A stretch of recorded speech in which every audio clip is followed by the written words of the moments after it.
Everyone wants what's best for their children, but there's a rightful sense of betrayal if someone else involves themselves in your child's welfare without your consent while pushing their own untrained ideology.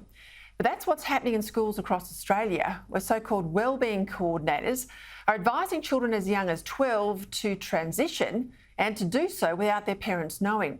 One recent example at Melbourne's Northcote High School saw wellbeing coordinators send emails to students without parental consent, asking if the children wanted to be known by another name or gender.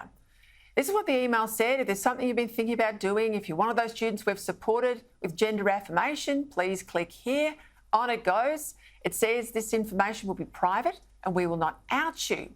Now, rightly, Victorian parents say this is an absolute betrayal on their ability to raise their children how they want to. To discuss this and more, I'm joined now by Liberal Party Senator for Tasmania, Claire Chandler. Claire, surely it's illegal for someone to interfere with your child's mental or physical health at a school, and these kids are 12 and 13 years of age, without any parental permission.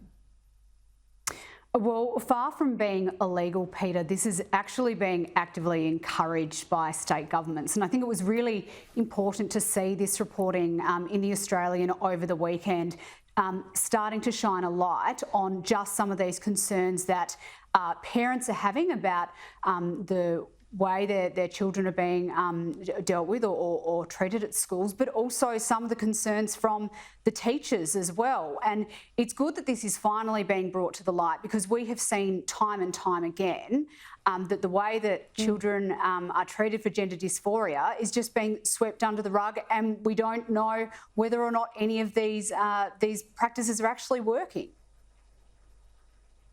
And look, as The Australian points out, you're right to say there are a lot of teachers concerned about this, not just mums and dads, but these so-called wellbeing coordinators, they're not qualified psychologists, they're not doctors, they're not medically trained. They've just, in many instances, gone to workshops run by trans activists, and now they're importing all this stuff into the classroom.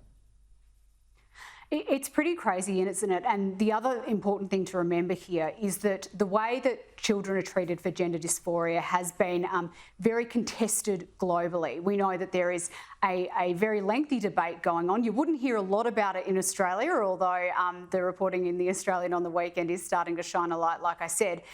But internationally, we know that questions are starting to be asked about the best ways to treat children with gender dysphoria and whether affirming their gender is necessarily the best way to do that, whether using puberty blockers and cross-sex hormones are the best way to do that. There are some serious questions being asked, and it's pretty ridiculous that while all of these questions are being asked internationally, in schools in Australia, it's being pushed onto children, no questions asked. And I think parents would be quite surprised by this so-called legal construct of mature minor. I mean, if you thought as parents your children were under your control legally until they're 18, that's not right, is it? Well, yes, and like I say, Peter, there's huge controversy about how these treatments are happening overseas, and one of the key questions that's being asked through all of this is whether or not children can actually consent to these treatments. So some big questions to be asked. I'm glad The Australian is starting to report on this and starting to ask these questions, but our state governments also have a lot to answer for. And just quickly, Claire, a big blue inside the Victorian Greens over this very issue.